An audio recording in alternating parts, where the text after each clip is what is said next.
자, 지금부터 우리 창세기 학교 6강 야곱 이야기 시작하겠습니다. 자, 야곱 이야기는 이제 한 강으로 끝납니다. 좀 내용들이 많긴 하지만 다른 족장들도 중요하고 또 그 족장들의 이야기를 더 많이 들어야 하기에 야곱 이야기는 이제 한 강으로만 우리가 마무리하려고 합니다. 자, 우리 야곱의 생애를 한 그림으로 우리 표현을 했습니다. 그래서 1번부터 6번까지가 이제 야곱이 어느 지점에서 어떤 일을 행했는가, 어떤 사건이 있었는가를 이제 살펴볼 수가 있는데, 자, 먼저, 자, 일본 헤브론에서 이제 에서가 장자의 명분을 팥죽 한 그릇에 이제 팔아버리는 유명한 사건이 나오죠. 어떻게 팥죽 한 그릇에 이 장자의 명분을 팔았을까? 그리고 에서는 어떻게 이것을 그냥 넘겼을까? 그냥 에서는 장난스레 그냥 너무 배가 고픈 나머지 이제 야곱에게 팥죽 한 그릇을 받고 그냥 농담 삼아 그냥 너 가져라 하는 식으로 했던 것 같습니다. 그런데 이것이 진짜가 될 줄 꿈에도 몰랐겠죠. 두 번째는 이 야곱이 베델에서 이 꿈의 사닥다리 위에서 올라갔다 내려갔다 하는 이 천사들을 보는 장면을 만나게 돼요. 자, 에서를 피해서 그래서 이 라반의 집에 가던 중에 이 하나님께서 이 천사들의 환상을 보면서 내가 너와 함께 할 것이다. 너를 지켜줄 것이다. 라는 그런 환상을 보여주시는 거죠. 자, 세 번째는 야곱이 두 아내와 이 12명의 자녀들 그리고 수많은 가축들을 얻게 되는 사건들이 나오게 됩니다. 이제 부자가 되는 거예요. 그런데 이때는 11남 1녀입니다. 우리가 알기론 이 야곱이 12아들이 있잖아요. 근데 어떻게 11명의 아들밖에 없나? 이때는 베냐민이 빠집니다. 이 베냐민은 35장에 등장을 해요. 라일이 베냐민을 낳고 이 상고로 인해서 죽게 됩니다. 이때 요셉이 8살 때 이야기예요. 그래서 이 베냐민은 이때는 빠지게 되는 거죠. 자, 그리고 이제 네 번째를 보면 고향으로 가기 위한 이 야곱은 에서에게 사자를 보내요. 내 주 에서에게 주의 종 야곱이 말합니다라고 전하게 합니다. 잘 봐달라는 거죠. 그런데 이 돌아온 사자가 이 에서 에서가 이 400명을 이끌고 이 주인을 만나러 오는 중이라고 얘기를 하는 거예요. 이에 이제 야곱은 너무 두렵고 너무 답답해합니다. 자신이 이미 이전에 이 팥죽 한 그릇에 이 장자의 명분을 사가지고 낼름 먹어버린 그 죄 때문에 그러는 거죠. 이러다가 이 분이엘에서 천사와 씨름하다가 환도뼈를 다치게 돼요. 그리고 또 새 이름 이스라엘이란 그 이름을 얻게 되는 거죠. 다섯 번째는 이 요셉을 만난 야곱의 가족이 요셉이 살고 있는 애굽으로 내려가서 거주하는 이 장면이 나오게 됩니다. 이때 70명이 내려가게 되죠. 자, 이제 여섯 번째는 야곱이 가나안 땅에 묻히게 되는 장면으로 이 야곱의 이야기는 마치게 됩니다. 자, 한 장 넘겨서요. 우리가 두 챕터를 함께 살펴보려고 합니다. 첫 번째는 라반의 집으로 피신한 야곱이고요. 두 번째는 새 이름을 얻은 야곱입니다. 자, 먼저 라반의 집으로 피신한 야곱부터 살펴보겠습니다.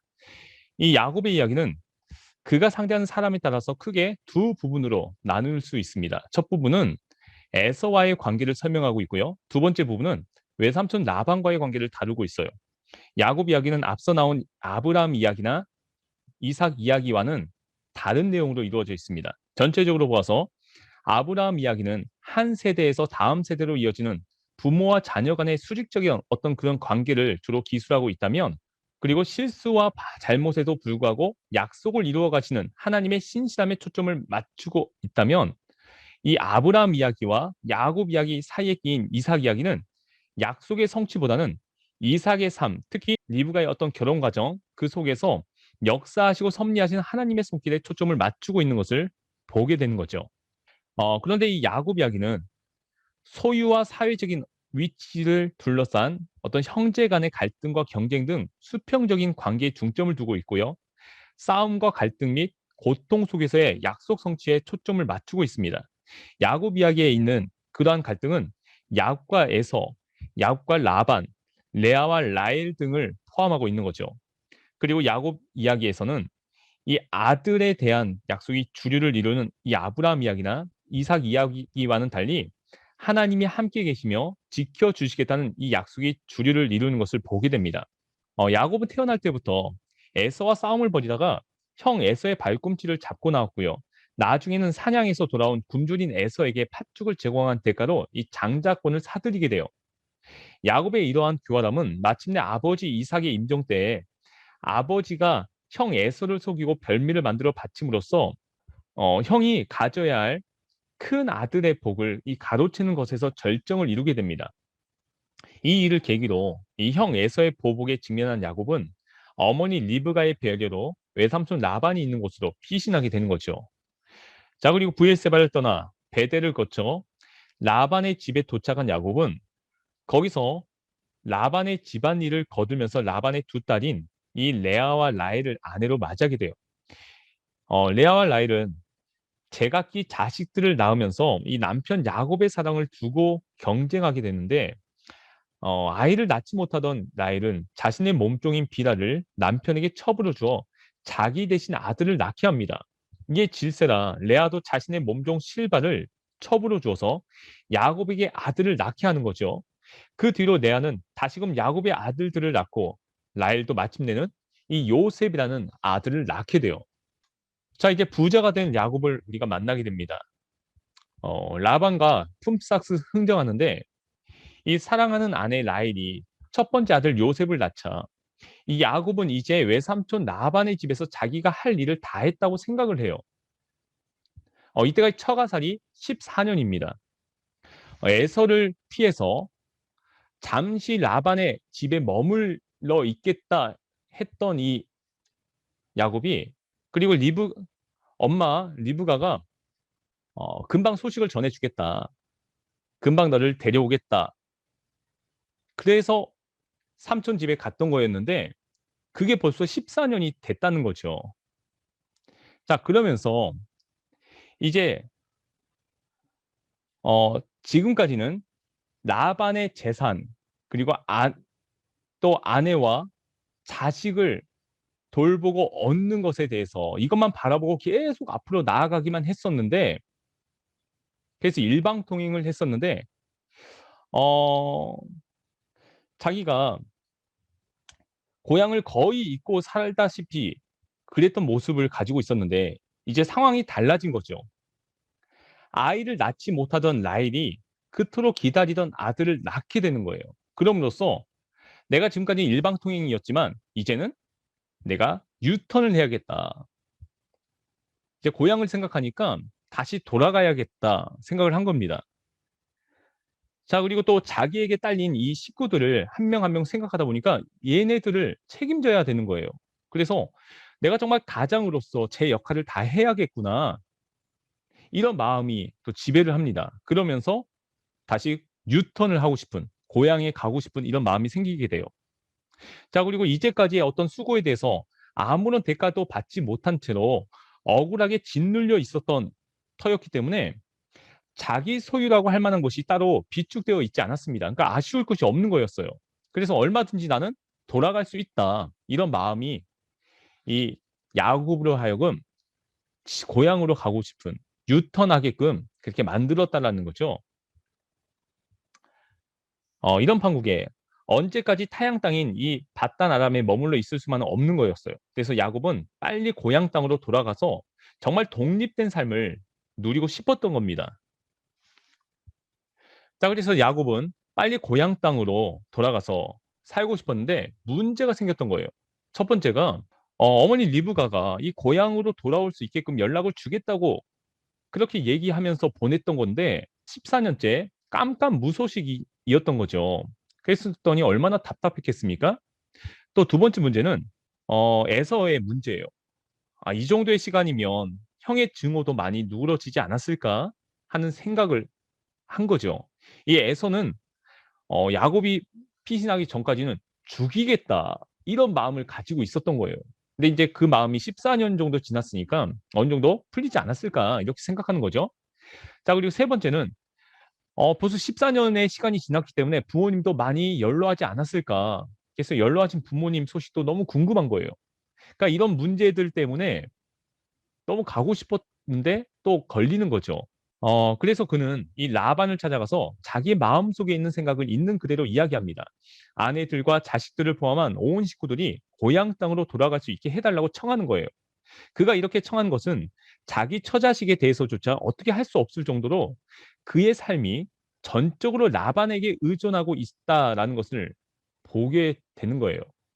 자, 창세기 30장 25, 26절에 보면 라헬이 요셉을 낳았을 때에 야곱이 라반에게 이르되 나를 보내어 내 고향 나의 땅으로 가게 하시되 내가 외삼촌에게서 일하고 얻은 처자를 내게 주시어 나로 가게 하소서.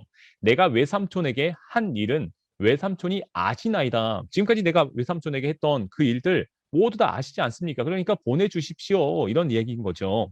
자, 라반은 하나님께서 야곱을 보시고서 자기에게까지 큰 복을 주신 것을 점수를 통해서 알고 있었습니다.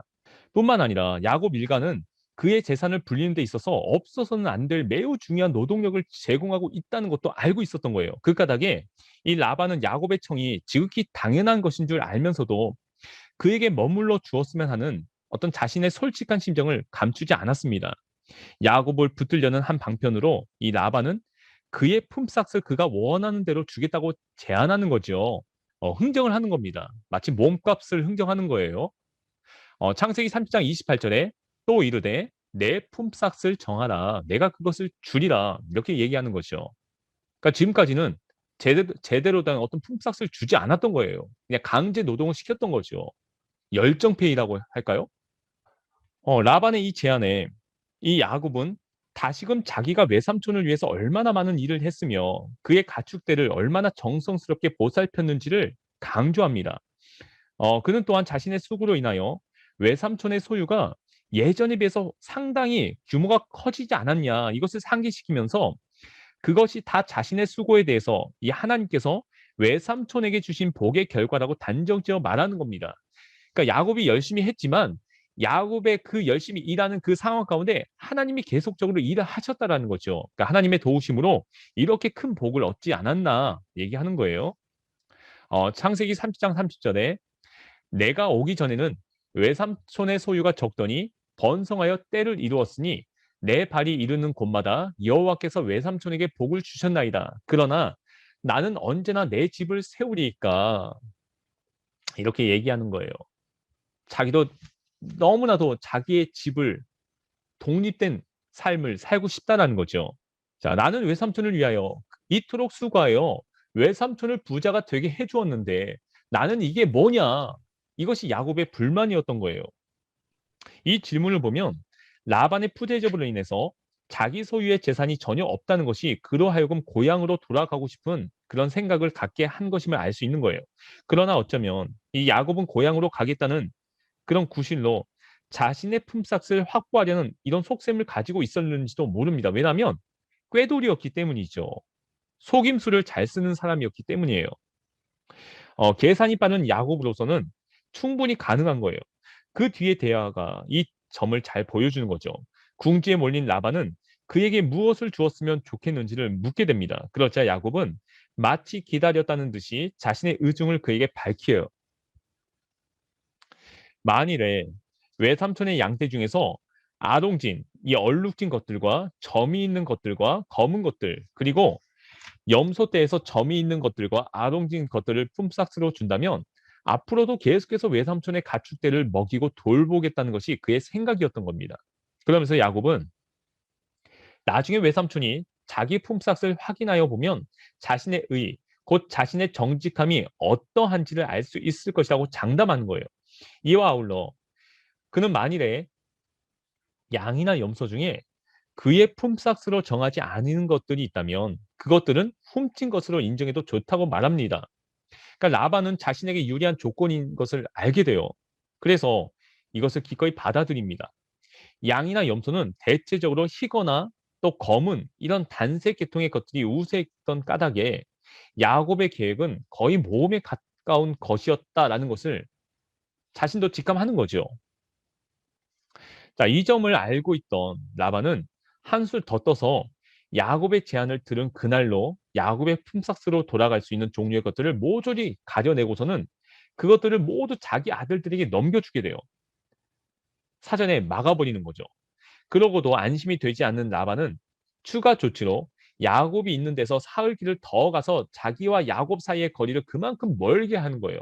30장 36절에 자기와 야곱의 사이를 사흘 길이 뜨게 하였고 야곱은 라반의 남은 양떼를 치니라. 얼마나 야비한지, 얼마나 자기 조카를 그냥 종처럼 생각했는지 이런 대목에서 우리가 볼 수 있는 거예요. 자, 그런데도 불구하고 야곱은 재산을 증식하게 됩니다. 야곱은 나름대로의 어떤 생각이 있었어요. 그는 우선 버들나무와 살구나무 그리고 신풍나무에서 푸른 가지들을 꺾습니다. 그리고 그 가지들의 껍질을 벗겨서 흰 무늬가 드러나게 했어요.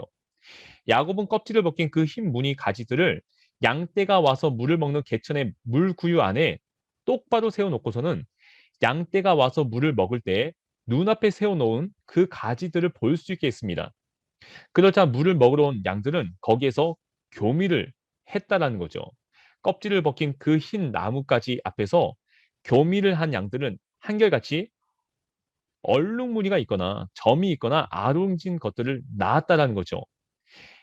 야곱이 사용한 이 방법은요. 옛날부터 양치기들이 계속해서 전해 왔던 그런 내용이에요. 양들의 버릇에 대한 이 관찰과 고대의 어떤 주술적인 생각에서 이 야곱은 캐치해가지고 사용했다라는 거죠.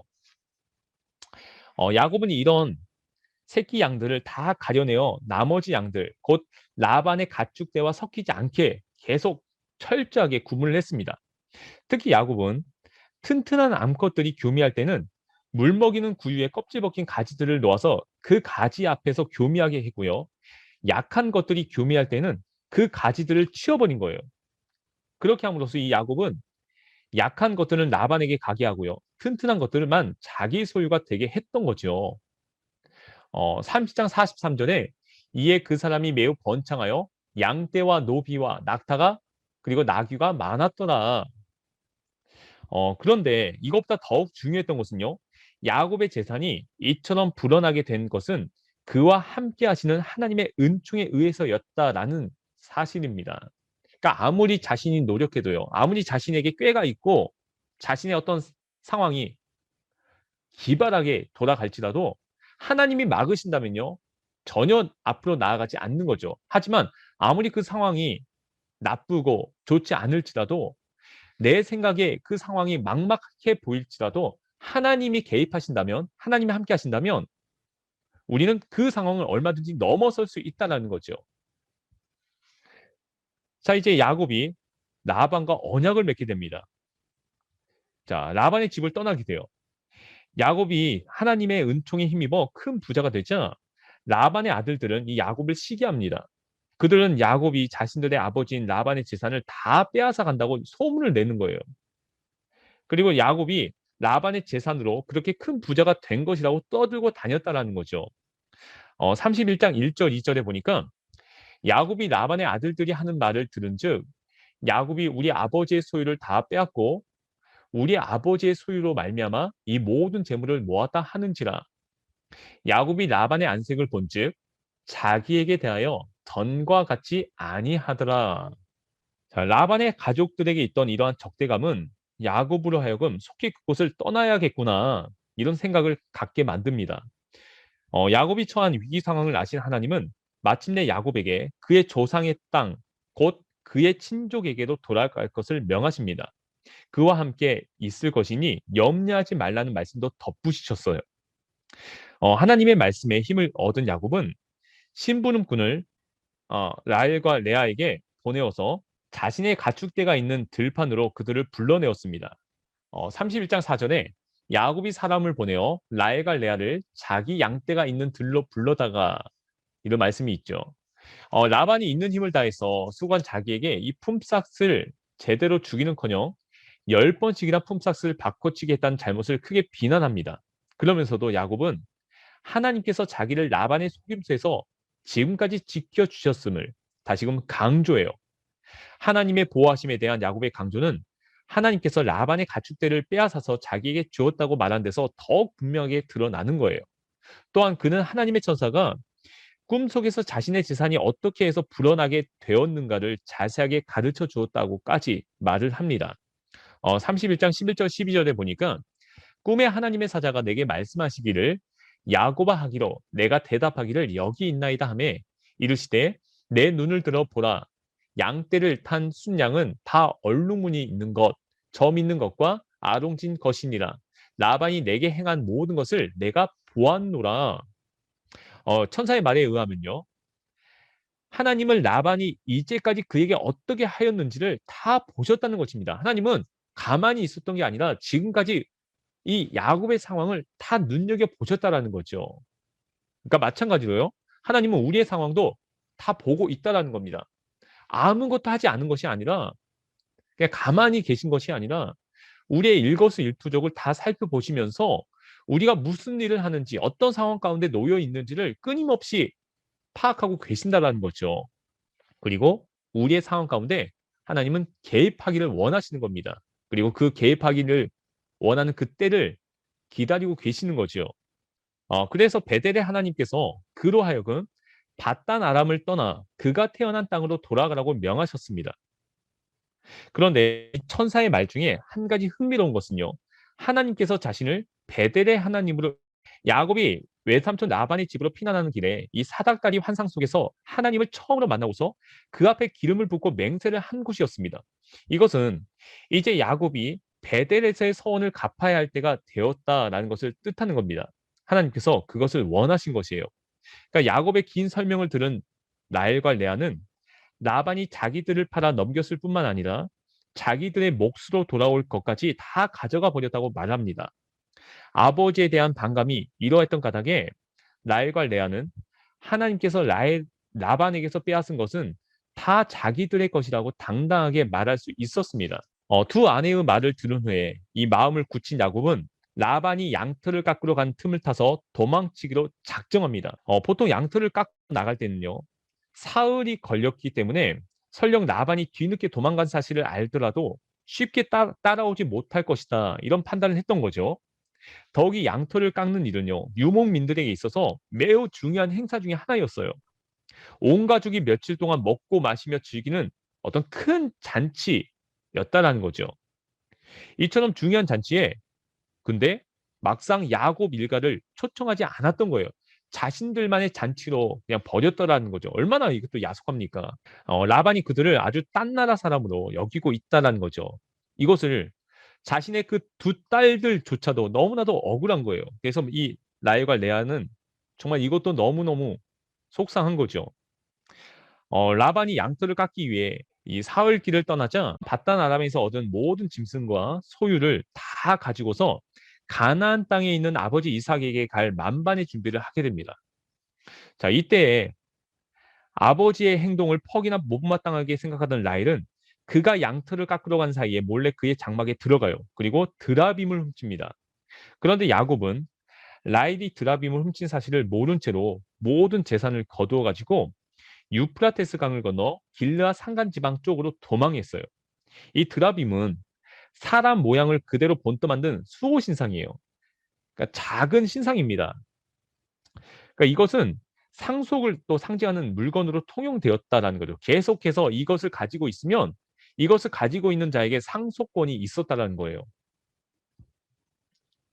따라서 라헬이 이 신상을 훔친 것으로 아버지 라반에게 복수하려는 의도도 있었고요. 다른 한편으론 라반의 아들들에게 있는 상속권을 야곱에게서 빼앗아 오려는 의도도 포함되어 있었던 것이겠죠. 자, 이제 라반이 야곱을 따라잡게 됩니다. 라반이 야곱이 도망가는 사실을 알게 돼요. 그래서 그는 친족을 이끌고 이레길을 쫓아가서 야곱이 장막을 치고서 머물러 있는 길라 산간 지방에 이르게 됩니다. 그가 이처럼 급히 친족을 데리고 야곱을 쫓은 것은 야곱을 붙잡아 다시금 데리고 오려는 속셈 때문이었습니다. 그러나 보다 근본적인 이유는요. 자기 집에서 가장 소중하게 여기는 것 중에서 이 드라빔이 있는데 그것을 없어졌다는데 더 있다라는 거죠. 계산이 빠른 야곱이 나중에 드라빔을 가지고 와서 라반의 모든 재산에 대한 권리를 주장하면 어떻게 될까? 이런 생각을 했던 거예요.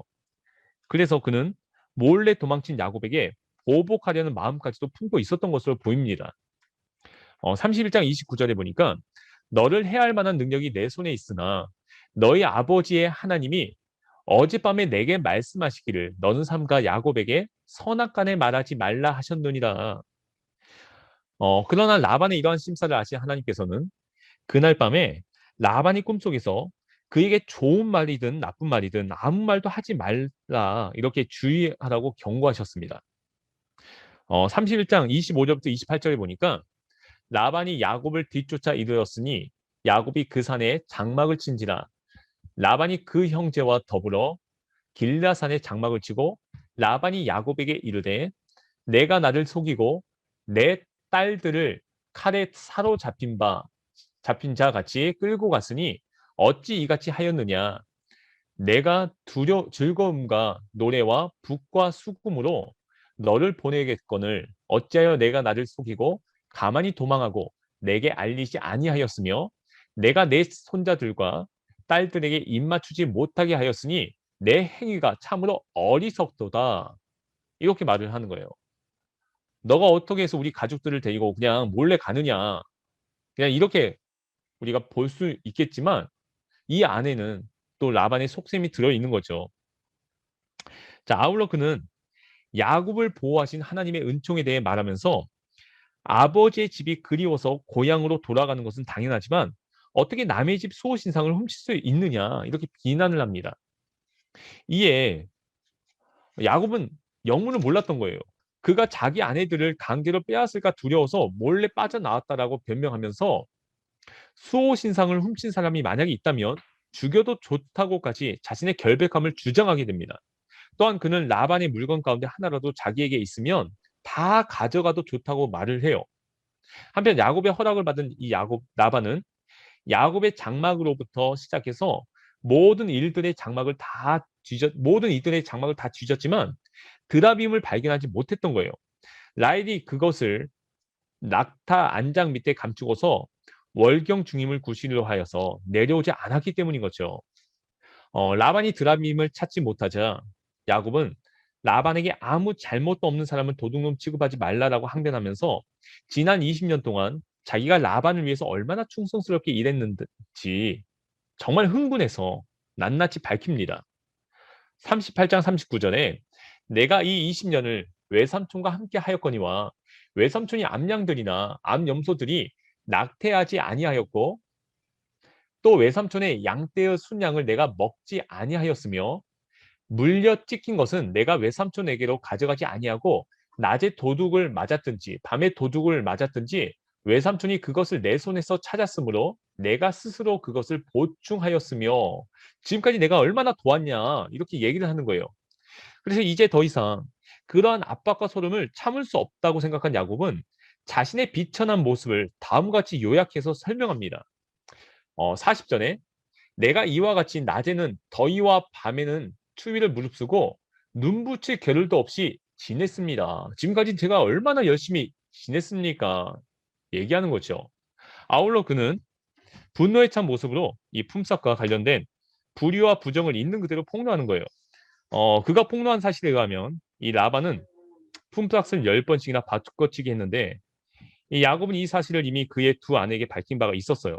그러면서도 이 야곱은 자기의 조상의 하나님, 곧 아브라함을 보살펴 주시고 또 이삭까지 지켜주셨던 두려운 분께서 자기와 함께 하셨음을 확신하고 있었던 겁니다.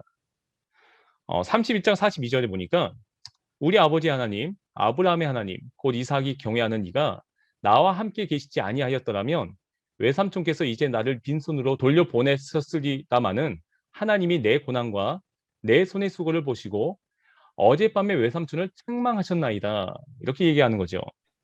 그래서 이것은 이제 하나님이 절대적인 약자의 자리에 있던 야곱을 보호하시고 그에게 자신의 약속을 이루어 주셨다라는 것을 뜻하는 겁니다.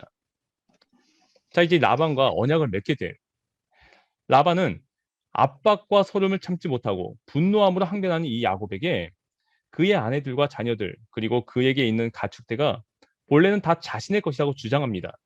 그렇지만 이제는 어떻게 할 도리가 없었던 거죠. 딸들의 애정까지도 다 상실한 채 극도의 고통을 맛보고 있던 그는 이 서로 언약을 세워서 그것으로 하여금 둘 사이의 증거가 되게 하자라고 제안합니다. 라반이 언약 체결을 요구한 것은 드라빔을 찾지 못한 데 가장 큰 이유가 있었던 거예요. 만약에 약삭받은 이 야곱이 혹시나 나중에 이 드라빔을 찾아가지고 자기 땅에 나타나면 어떻게 할까? 그래서 상속권을 주장하면 어떨까? 이런 판단을 했던 거예요. 그래서 다시는 자기 땅에 들어오지 못하게 하는 어떤 속셈이 있었던 거죠. 이런 속셈을 알 적이 없는 야곱은 라반의 제안에 동의하고서 자기가 가져온 돌로 기둥을 세워요. 그리고 라반의 친족들 역시 이 돌들을 가져와서 돌무더기를 만듭니다. 그 돌기둥과 이 돌무더기 옆에서 잔치를 벌이고서 함께 식사를 한 라반은 그것을 아람으로 여갈 사두다라고 칭하고요. 야곱은 그것을 히브리어로 갈라이라 칭하게 됩니다. 이 낱말은 증거의 무더기라는 뜻을 가진 것으로 그 돌무더기와 돌기둥이 이 야곱과 라반 사이에 맺은 언약의 증거임을 의미하는 거예요. 30장 49절에 또 미스바라 하였으니 이는 그의 말에 우리가 서로 떠나 있을 때 여호와께서 나와 너 사이를 살피시옵소서 함이라. 라반은 이에 대하여 야곱으로 하여금 자기 딸들을 박해하지 말고 다른 아내를 두지도 말 것을 요구하면서 하나님께서 둘 사이의 증인으로 계시다라는 것을 명심하라고 말합니다. 그러니까 맹세했다. 그러니까 더 이상 너는 그 맹세를 어기면 안 된다라고 얘기하는 거죠. 마지막으로 라반은요. 야곱에게 어느 누구도 그 돌무더기를 넘어가서 상대방을 치지 못한다는 내용을 추가하게 되고요. 아울러 하나님께서 둘 사이를 판가름하여 주시기를 원한다는 자신의 희망을 피력하게 됩니다. 상호 공존을 위한 일종의 불가침 조약이었던 거죠. 절대 서로 넘보지 말자. 서로를 지켜주자. 이런 거예요. 라반의 말에 동의한 야곱은 자기 아버지 이삭을 지켜주신 이 두려운 분의 이름으로 맹세하는 겁니다. 그리고 나서 이 야곱은 거기에 있는 산에서 하나님께 제사를 드려요. 그리고 그 후에는 친족들을 식탁에 초대합니다. 그들은 산에서 이 제사 음식들을 함께 먹고 그날 밤을 거기서 보내게 되는 거죠. 자, 이제 새 이름을 얻는 야곱이 나옵니다. 야곱이 드디어 고향으로 가게 됨으로써 에서를 만나기 위한 준비를 해요. 야곱은 길을 떠나서 가다가 이 하나님의 천사들이 자기 앞에 있는 것을 봅니다. 그들을 알아본 야곱은 그곳이 하나님의 진이라고 생각하고서 그곳 이름을 두 진지, 이것을 뜻하는 마하나임으로 지어서 불러요. 마하나임은 이 갓지파의 땅인 길앗에 속한 곳으로 사울의 아들 이스보셋이 다윗에 맞서 왕국을 세운 그런 곳이기도 해요.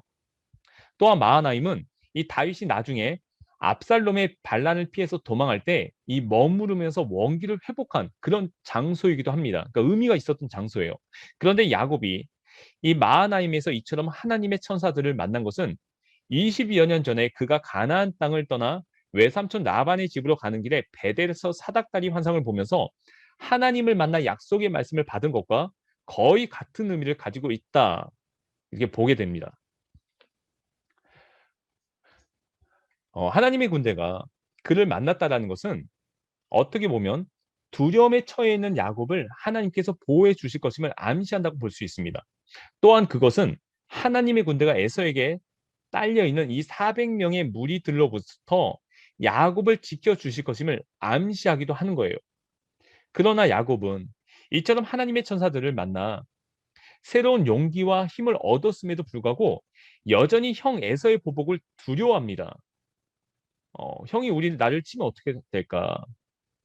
이 400명의 부하들을 데리고 나한테 오는데 나를 공격하면 어떻게 될까? 이런 두려움을 갖는 거죠. 창세기 32장 3절 5절에 보니까 야곱이 세일 땅 에돔들에 있는 형 에서에게로 자기보다 앞서 사자들을 보내며 그들에게 명령하여 이르되 너희는 내 주 에서에게 이같이 말하라. 주의 종 야곱이 이같이 말하기를 내가 라반과 함께 거류하며 지금까지 머물러 있어 싸우며 내게 소와 나귀와 양떼와 노비가 있으므로 사람을 보내어 내 주께 알리고 내 주께 은혜 받기를 원하나이다 하라 하였더니.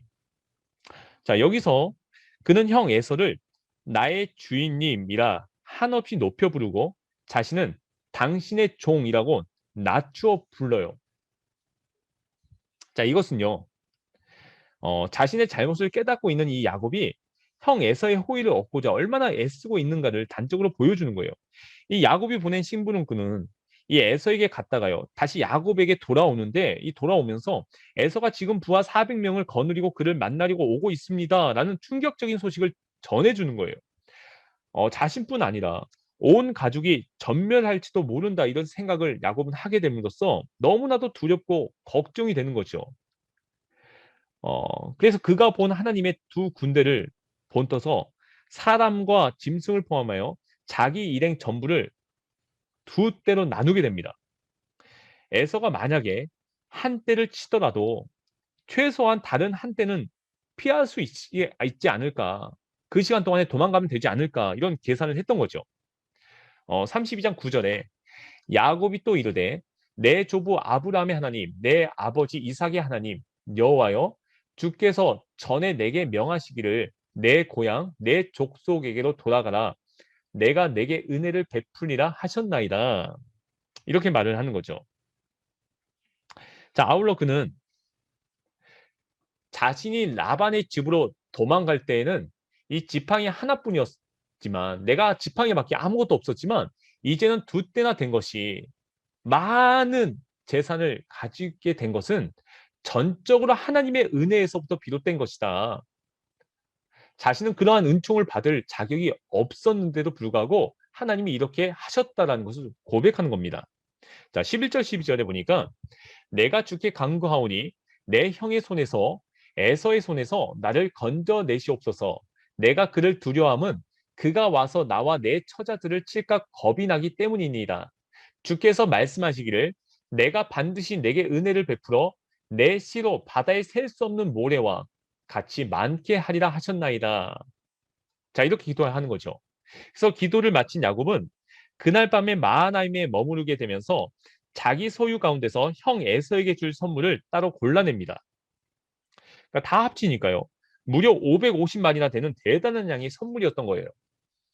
자, 야곱은 이것들을 몇 대로 나눈 다음에 그것들을 종들에게 맡겨 자기보다 먼저 에서에게로 가게 했습니다. 그리고 맨 앞에 선 종을 비롯한 각 대의 종들에게 혹시 만약에 에서가 영문을 묻거든 그것들은 야곱이 그에게 선물로 주는 것입니다. 그리고 야곱은 뒤에서 따라오고 있습니다. 이렇게 말하라고 시키는 거죠. 자, 야곱이 각 대의 종들에게 이처럼 당신의 종 야곱은 우리 뒤에 옵니다라고 대답하게 한 이유가 무엇일까? 자, 에서에게 여러 차례에 걸쳐 선물을 주면요, 아마도 그의 감정이 선물을 받을 때마다 조금씩 조금씩 풀리지 않을까. 그래서 형 에서를 만날 때쯤이면 아마도 그가 용서하는 마음으로 자기를 반갑게 맞이하지 않을까, 이렇게 생각했기 때문이에요. 그래서 야곱은 각 대의 선물을 맡은 종들을 먼저 보내고요, 자기는 그날 밤에 이 장막에서 묵게 되는 거죠. 자, 드디어 이제 야곱이 새 이름 이스라엘을 얻게 됩니다. 그날 밤에 야곱은 일어나서 두 아내와 두 여종과 11명의 아들들을 데리고 야복 나루를 건넙니다. 요단강의 동쪽 지류 가운데 이 하나인 야복강은 강물이 푸르다는 이유로 오늘날에 와서는 이 푸른 강이라고 불리는데, 암몬 족속의 라빠 부근에서 발원해서 사해 북쪽 15마일 지경에서 요단강으로 흘러 들어갑니다. 자, 길이가 80km 정도에 이르는 이 강은요, 주로 경사가 급한 곳을 흐르는 까닭에 곳곳에서 심한 급류를 이루게 돼요. 자, 이처럼 급하게 흐르는 이 야복강의 물줄기는 식구들과 자기에게 딸린 모든 소유까지 다 건너 보낸 다음에 혼자 남은 야곱의 심한 어떤 불안과 공포심을 그대로 반영하는 것으로 우리가 또 여길 수 있는 거예요. 그렇다면 이 야곱은 야복 나루를 건너지 않고서 왜 혼자 남으려고 했을까? 아마도 야곱은요, 상처투성이인 자신의 과거와 진지하게 맞서기 위하여 홀로 하나님과 마주 대하고 서고 싶었을 것입니다. 창세기 32장 22절부터 24절에 보니까 밤에 일어나 두 아내와 두 여종과 11아들을 인도하여 야복 나루를 건널세 그들을 인도하여 시내를 건너가게 하며 그의 소유도 건너가게 하고 야곱은 홀로 남았더니 어떤 사람이 날이 새도록 야곱과 씨름하다가 그는 이 싸움에서요 환도뼈 곧 엉덩이뼈가 부서지는 큰 상처를 입게 돼요. 이것은 곧 힘의 근원이 부서졌다는 것을 뜻하는 것으로요. 이 야곱의 철저한 자기 부정과 같은 어떤 차원에 속한다고 볼 수 있는 겁니다. 달리 말해서 이 환도뼈가 부서졌다는 것은 그날 지난 날에 어떤 비뚤어진 그의 삶이 이제는 완전히 깨어지고 부서졌다라는 것을 뜻하는 거예요. 그러나 역설적이게도 이 야곱은 이처럼 철저하게 부서지는 체험을 통해서 자신의 새로운 모습을 발견하게 됐다는 거죠. 하나님의 천사로 알려진 그는 날이 셀 무렵이 되어서 상황이 자신에게 불리해짐을 알자 야곱의 환도뼈를 친 다음에 그에게 자신을 놓아줄 것을 청합니다. 그러나 야곱은 그가 자기를 축복해 주지 않으면 결코 놓아줄 수 없다라고 고집을 부려요. 하는 수 없이 그는 야곱의 이름을 묶고서 그 이름이 앞으로는 이스라엘로 바뀔 것이다 이렇게 얘기합니다. 이 이름은요. 그가 하나님과 겨루어 이겼을 뿐만 아니라 사람과도 겨루어 이겼다라는 데서 비롯된 것으로 하나님과 겨루다 또는 하나님이 겨루시다 이런 뜻을 가지고 있는 것이요.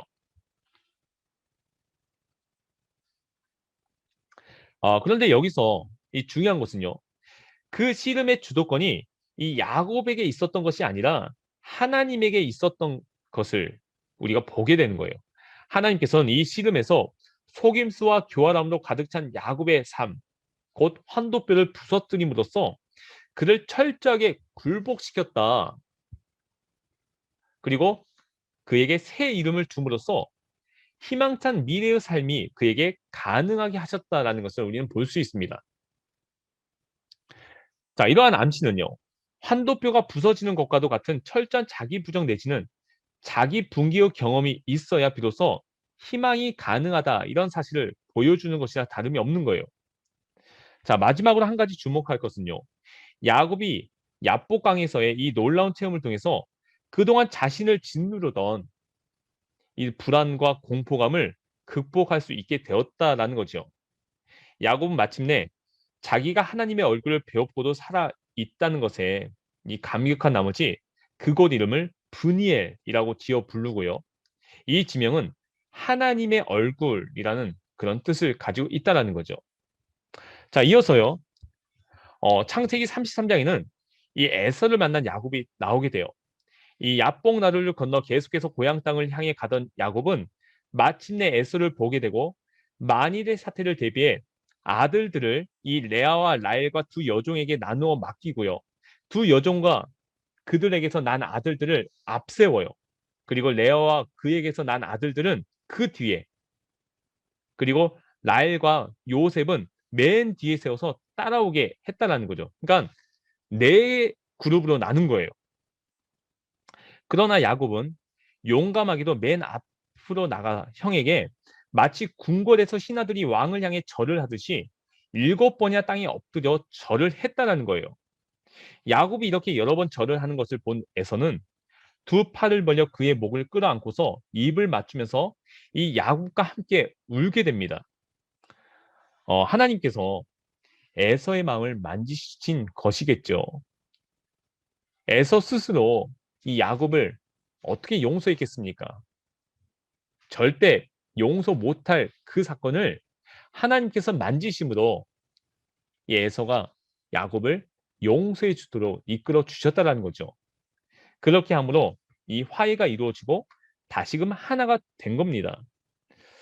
여러분, 우리의 삶에도 이와 같은 모습을 하나님께서 원하시는 거죠. 우리의 감정으로는요, 우리의 의지로는 전혀 용서할 수 없고요. 전혀 이해할 수 없고요. 전혀 받아들일 수 없는 그런 상황을 하나님께서 개입하심으로써 하나님께서 우리의 의지를 치시고 우리의 감정을 만지시고 우리의 삶 가운데 역사하심 가운데서 이 모든 상황을 엎으신다라는 거죠. 그리고 내가 용서할 수 있도록, 내가 받아들일 수 있도록, 내가 이해할 수 있도록 이끌어 주신다라는 겁니다. 끊임없이 하나님의 그 역사하심이 우리의 삶 가운데 마치 에서를 만져주셔서 야곱을 받아들였던 것처럼 우리를 만져주셔서 우리가 이런 어려운 상황 가운데서 또 불편한 상황 가운데서 또 이해하지 못하는 상황 가운데서 또 누군가를 용서해야 되는 그런 상황 가운데서 내가 기꺼이 받아들임으로써 용서해주고 안아줄 수 있는 그런 삶으로 온전히 이끌어 주실 줄 믿습니다. 이렇게 해서 6강을 마치겠고요. 2주 뒤에 이제 7강으로 함께 만나도록 하겠습니다.